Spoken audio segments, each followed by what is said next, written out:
Bonjour à tous. Alors vous le savez, Surfing Bitcoin, c'est un salon, enfin c'est un événement Bitcoin maximaliste. Alors je vais faire un petit test. Qui pense que dans 12 mois, au prochain Surfing Bitcoin, le Bitcoin sera à moins de 50 000 $? Bon, il n'y a pas de no-coiner dans la salle. C'est déjà une bonne nouvelle. On va parler Bitcoin et écologie. Vous êtes venus ici, pour ceux qui étaient là l'année dernière. C'est the place to be. Vous avez raison d'être là plutôt que d'aller à Miami, parce qu'on apprend les choses ici et on les confirme à Miami 8 ou 9 mois plus tard. L'année dernière, je vous avais parlé de notre ferme africaine, la ferme des Virunga. On va diffuser une petite vidéo là qui va vous montrer que c'est un sujet qui a été évoqué donc bien après à Miami, quand vous voulez.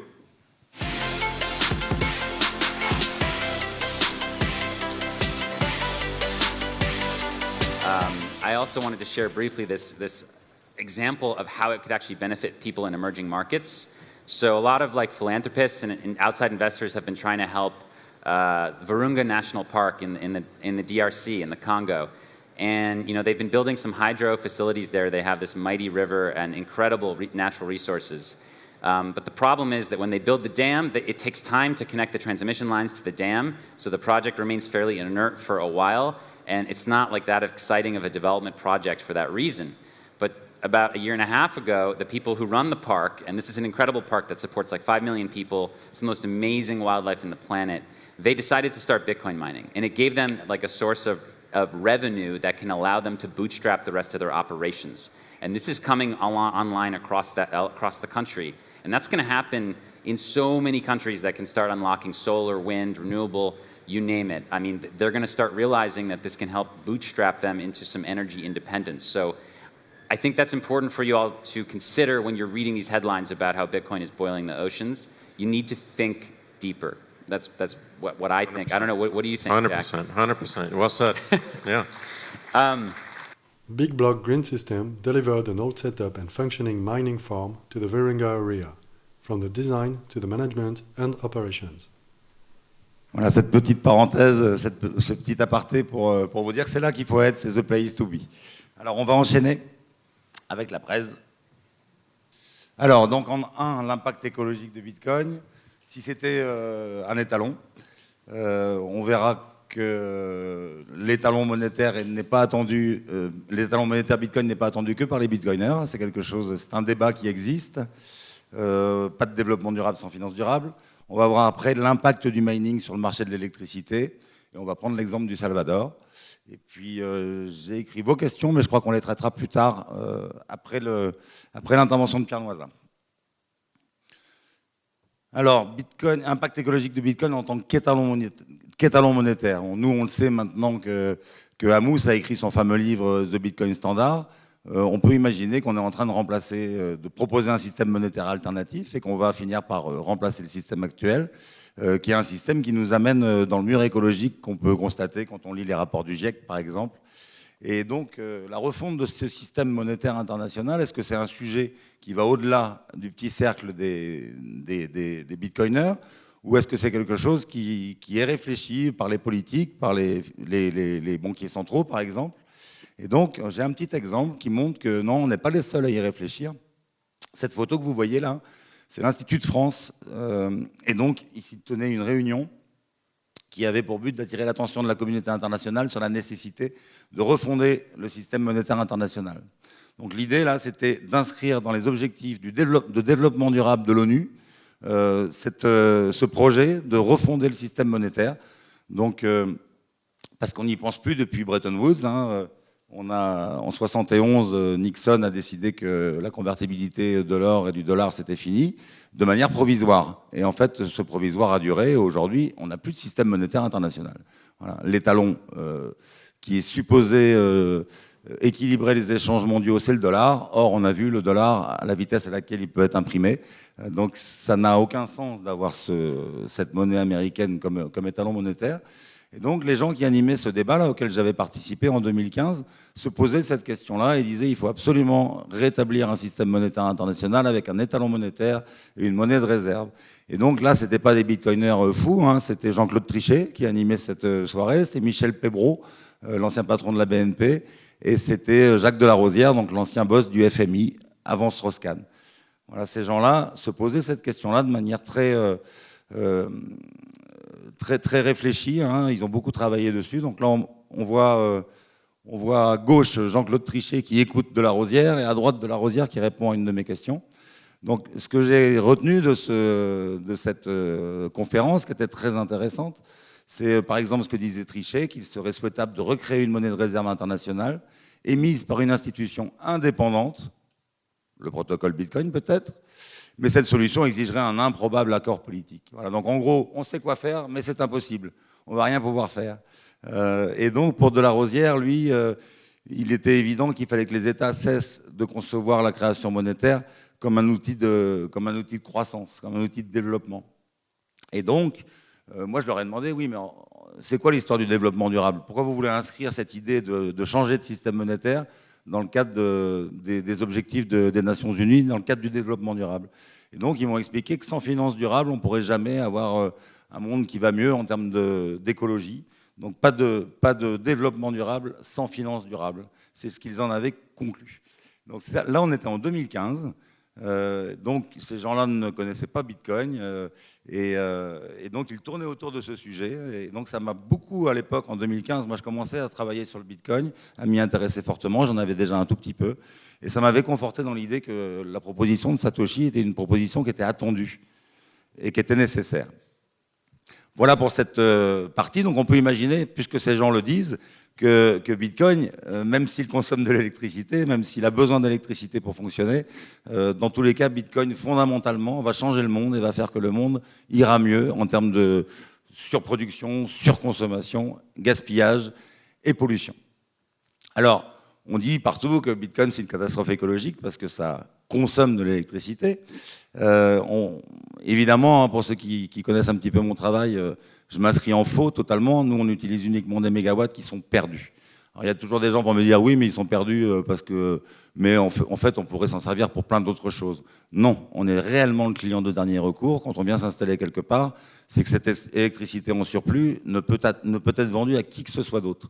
Parce que c'est pas simple de venir consommer de l'électricité comme ici au parc des Virunga, par exemple, en pleine jungle. Il n'y a que le mining qui peut faire ça. On a besoin de très peu d'infrastructures. On n'a pas besoin de grands axes routiers, on n'a pas besoin de ports, d'aéroports, on n'a pas besoin d'hôtels pour nos équipes, et on n'a pas besoin d'une grosse connexion Internet. Avec du satellite, on s'en sort très bien. Donc c'est vraiment une nouvelle clientèle pour les producteurs d'électricité green qui s'impose à eux comme un client de dernier recours, et ça devient vraiment important dans les projets de développement durable, d'électricité verte. Maintenant, le mining commence à être intégré en amont dans ces projets-là pour aider à les financer. L'exemple du Salvador est très intéressant. Je vais trop vite. Je vais tout faire de tête sur le Salvador parce que mon hôtel m'a trahi ce matin. Je leur ai demandé de m'imprimer un document, ils ne l'ont pas fait. Donc le Salvador, vous le savez, hein, le président Bukele a décidé que que Bitcoin allait devenir monnaie légale. Et dans le même temps, il a parlé de mining. Nous, on avait une chance à ce moment-là, c'est qu'on était déjà au Salvador. On a un agent là-bas qui travaillait justement sur l'hydroélectricité, sur la géothermie et qui essayait de trouver des mégawatts. Donc on avait déjà un petit temps d'avance. Et donc quand Bukele s'est déclaré, on a vraiment commencé à regarder ça de plus près. Donc ce que j'ai constaté moi en observant la politique énergétique du Salvador, c'est qu'il y avait 70% de leur production énergétique qui était green. Ils ont une totale maîtrise de toutes les manières de faire de l'électricité propre. Donc ils font du retraitement des déchets ménagers, ils font du gaz et donc ils font de l'électricité avec. Ils font de la géothermie, bien sûr, ça tout le monde le sait, avec les fameux volcans. Et ils ont de l'hydroélectricité en pagaille, du solaire, de l'éolien, donc ils sont très avancés sur le sujet. Ils ont un réseau qui est très bien maillé. On sait que 70% des gens du Salvador n'ont pas accès à la banque, mais 95% des Salvadoriens ont accès à l'électricité. Donc c'est un pays pour un pays qui n'est pas un pays... c'est un pays qu'on pourrait qualifier en voie de développement. C'est un pays qui est très très bien développé en termes d'électricité. Et donc, malgré ça, ils importent 20% de leur électricité et ils ont encore à peu près 25% de leur électricité qui vient des hydrocarbures, du gaz notamment. Et le projet du gouvernement, c'est de se passer totalement du gaz et des hydrocarbures et de se passer totalement de l'importation d'électricité. Et c'est en ça que le mining va changer la donne, il va les aider. Parce qu'on a identifié donc que sur leur production verte, ils avaient 10% de surplus. Et donc ces 10% de surplus-là, ils ne savent pas les distribuer, ils ne savent pas les vendre. On a fait le calcul avec eux. Aujourd'hui, si on minait ces 10% de surplus, si on s'en servait pour miner, on produirait 20 000 bitcoins à l'année. Donc pour un pays comme le Salvador, qui est un petit pays avec 6,5 millions d'habitants, une surface qui est à peu près 2 fois inférieure à celle de la Suisse, un produit de 20 000 bitcoins, évidemment, ça les aiderait beaucoup à développer leur projet électrique. Et donc, on leur a fait 3 phases de développement dans l'étude qu'on leur a faite. Une première phase donc, sert à optimiser le parc existant, donc ces fameux 10% de surplus. La deuxième phase va intégrer le mining dans tous leurs projets de développement, il y en a beaucoup. Et la troisième phase va constituer à répondre au président Bukele qui voulait créer donc, une centrale sur un volcan pour faire uniquement du mining.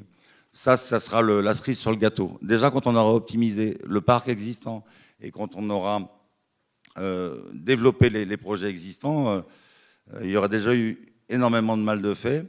Alors moi, ce qui m'avait attiré l'œil sur le site du gouvernement,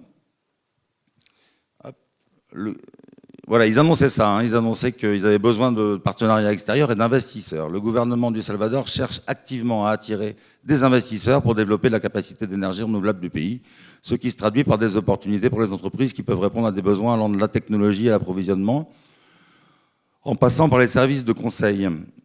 Et donc, parmi les projets d'électricité en cours de développement, citons le projet hydroélectrique El Chaparral de 65 MW, une centrale au gaz naturel liquéfié de 300 MW, des parcs éoliens pour 100 MW, un projet biogaz solaire hydro de 5 MW, un projet géothermique de 15 MW et un projet photovoltaïque de 20 MW.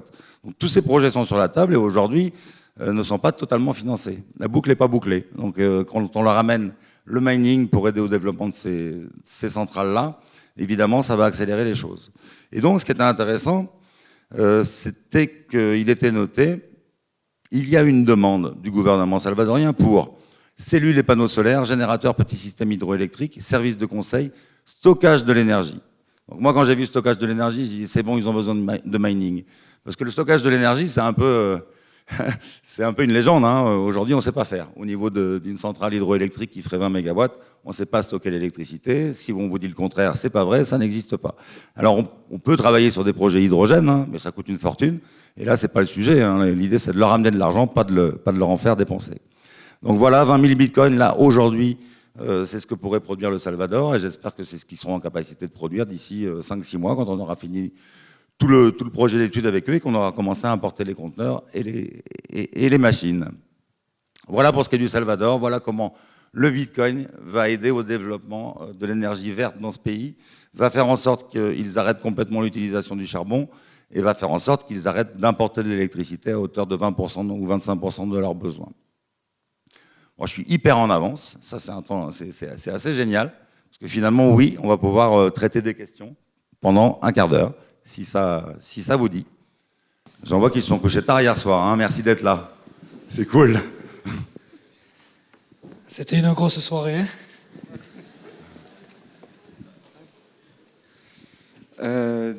Bonjour déjà.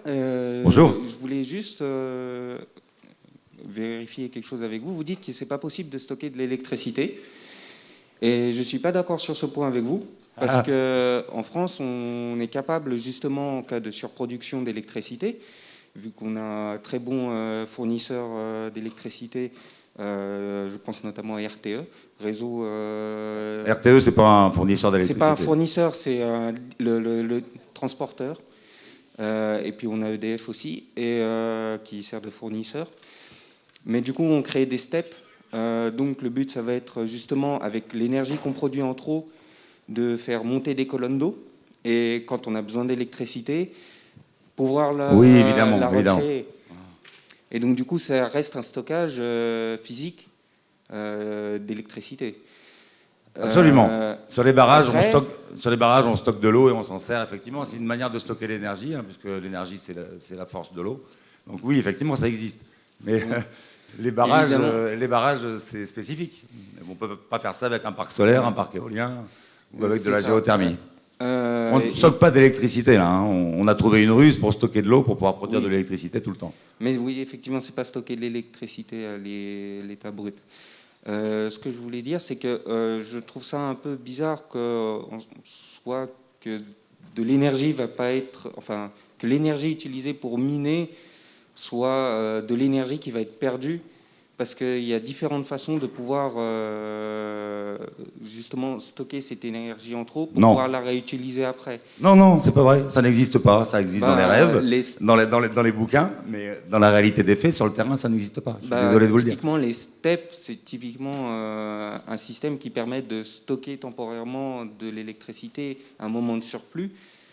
Ensuite, on ne va pas produire indéfiniment trop d'électricité et on va diminuer justement C'est quoi les la steppes? consommation. En fait, c'est comme un barrage. Simplement, un barrage, on va faire amener de l'eau et qui va être stocké, admettons, par un fleuve. Là, le but, c'est d'avoir juste une réserve d'eau qui va se situer en situation basse. Et quand on va produire trop d'électricité sur le moment, qu'on n'a pas besoin, par exemple... J'ai bien compris, on vient d'en parler de ça. Comment vous faites avec le solaire et l'éolien? Ou avec la géothermie? Typiquement, C'est de ça que je parle. Typiquement, l'électricité qui va être produite par le solaire, on va faire tourner une pompe qui va faire remonter cette colonne d'eau. Et au moment où on n'a plus de solaire et qu'on a besoin justement de cette électricité qu'on a fait remonter avant parce qu'on n'avait pas besoin de cette énergie solaire à ce moment-là, on peut réutiliser justement en redescendant l'eau par des conduites forcées, actionner une turbine et ravoir l'électricité à ce moment-là. C'est dingue, ça existe, mais personne ne s'en sert. Alors Hein, si, les produits- justement, en France, il y a énormément de Non, mais steps comme ça. on mine pas de bitcoin en France. Le sujet n'existe C'est- pas en France. On a un réseau extrêmement c'est bien ça. maillé en Europe et tout ça. Mais On n'a pas de justement- surplus électrique ou très peu en France. Hein.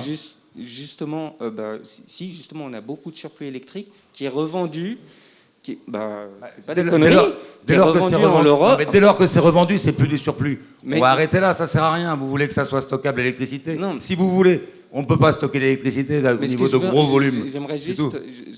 juste terminer avec ma question.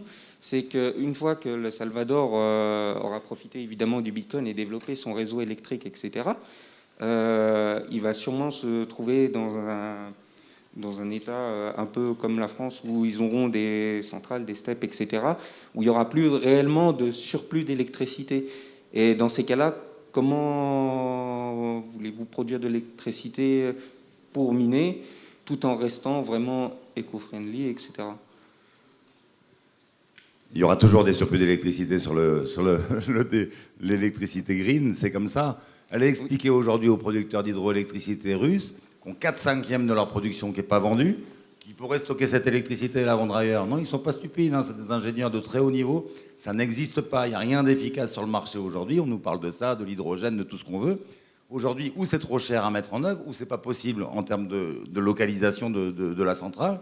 Toujours est-il que les besoins sont là, sont considérables. Aujourd'hui, rien que sur les surplus de l'hydroélectricité, on pourrait alimenter peut-être 30 réseaux Bitcoin. Rien que sur les surplus de l'hydroélectricité mondiale. Donc, on a beaucoup de temps avant de consommer tous ces surplus.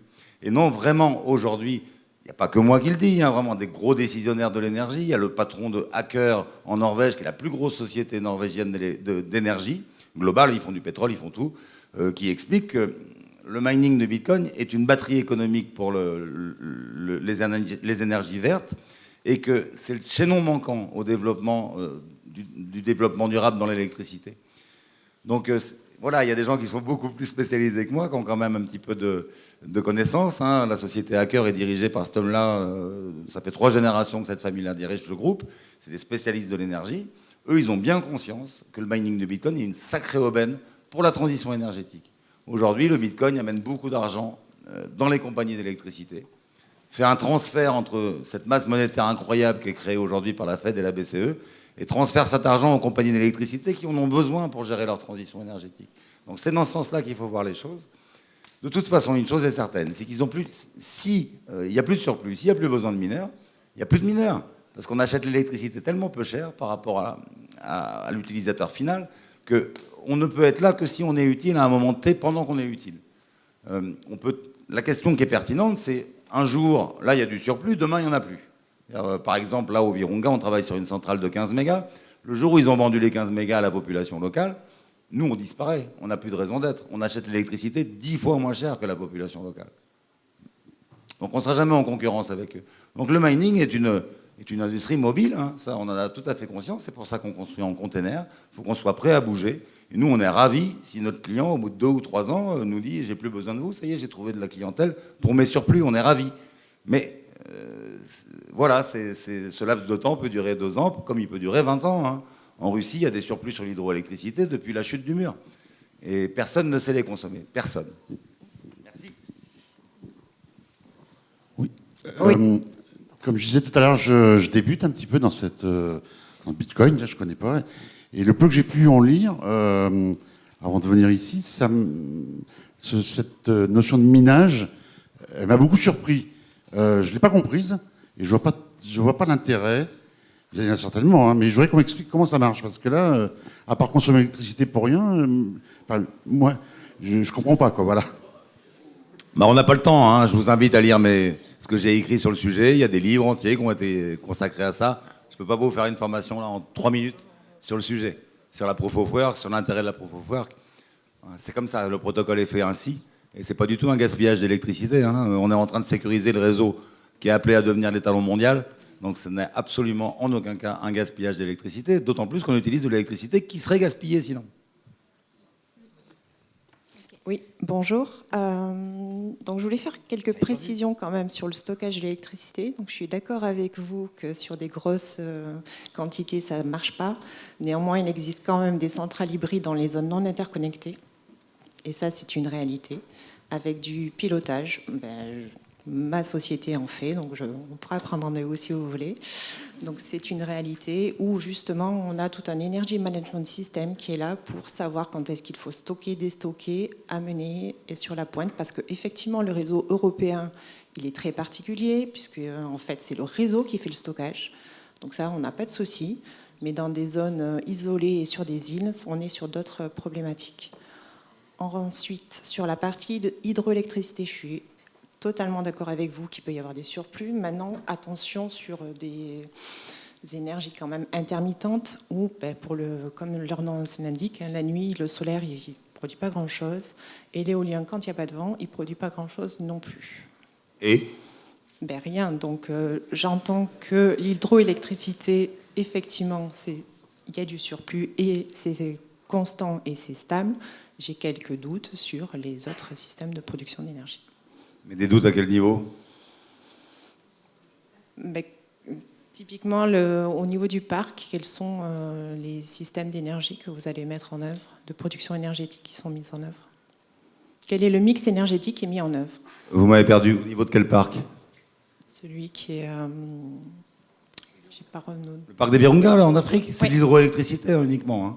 C'est de l'hydro. Le projet, c'est 7 centrales hydroélectriques qui vont produire 120 mégawatts pour alimenter la population, 5 millions de personnes qui vivent autour du parc et qui aujourd'hui viennent couper le bois dans la forêt. Donc ils sont en train de faire une déforestation d'un des derniers poumons de la planète. Il n'y en a plus que 3. Hein.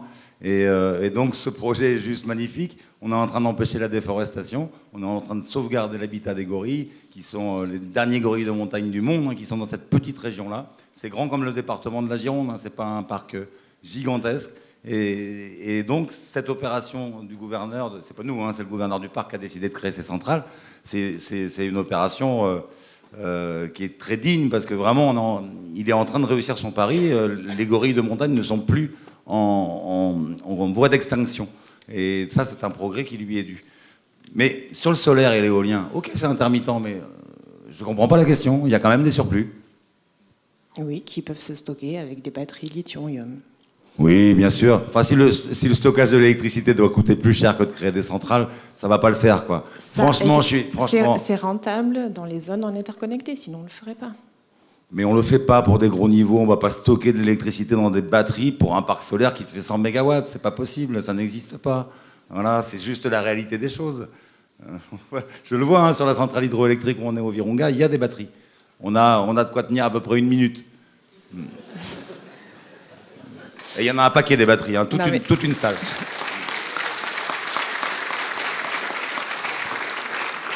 Alors, pour l'intermittent, je comprends la question, peut-être ce que vous voulez dire, c'est pourquoi faire du mining 8 heures par jour, hein, le reste du temps, comment on rentabilise le matériel, peut-être c'est ça la question.